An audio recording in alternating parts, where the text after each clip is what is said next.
Welcome back to This Week in Big Sky Basketball. I'm Megan Robinson, joined now by Montana guard Kai Johnson. Kai, we'll get right into it. The Grizzlies went a perfect 4-0 in your recent four-game homestand. What's been working for you guys the last few weeks?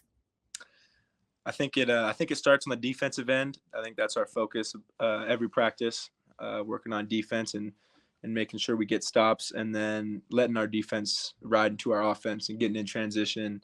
And then if we set up our offense, moving the ball. I think the last four games we've been doing a really good job of moving the ball and getting touches. And it doesn't matter who scores; anyone can go off for us any given night. You mentioned your defense. After your win on Saturday, Coach DeCure said that he challenged you guys to have a bigger defensive impact. As a result, you held the Hornets to under 60 points and 37% shooting. What shifted that caused that bigger defensive impact that he was talking about?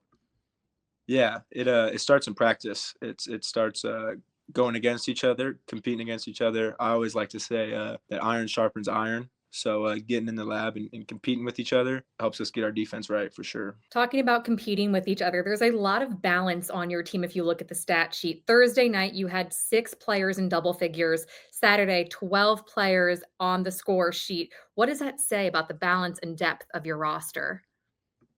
Yeah, it says a lot. We're a really deep team. We got a lot of great players, and like I said, in practice, being able to have a lot of good players helps us get really good looks on both ends of the floor.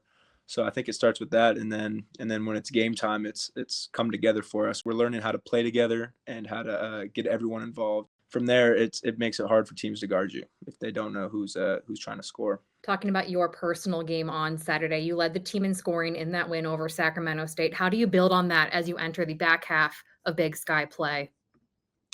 Yeah, for me, I think it's just staying aggressive, looking to get to my spots, and then also playmaking out of it. Because when you start playmaking and finding other people, they have to stay honest, and then help defense can't help as much. I think finding my spots, getting other people involved, and letting it come to me is my main focus moving forward. This is your first season in Missoula after transferring from the D2 level. Why do you think you were able to transition your game so quickly up to the D1 level? I'd just say it's my confidence, just knowing the work I've put in and the hours and on the floor is and trusting that the work will show and believing in myself. So I just stay confident at all times, whether are going in or not, and trying to impact the game in other ways. Looking ahead to this week, you face UNC on Thursday for the second time this season. They currently sit in first place in the conference. You guys are in second. What did you learn from that first meeting that you can apply and improve upon in this second time around? Yeah, I think since then we've improved a lot.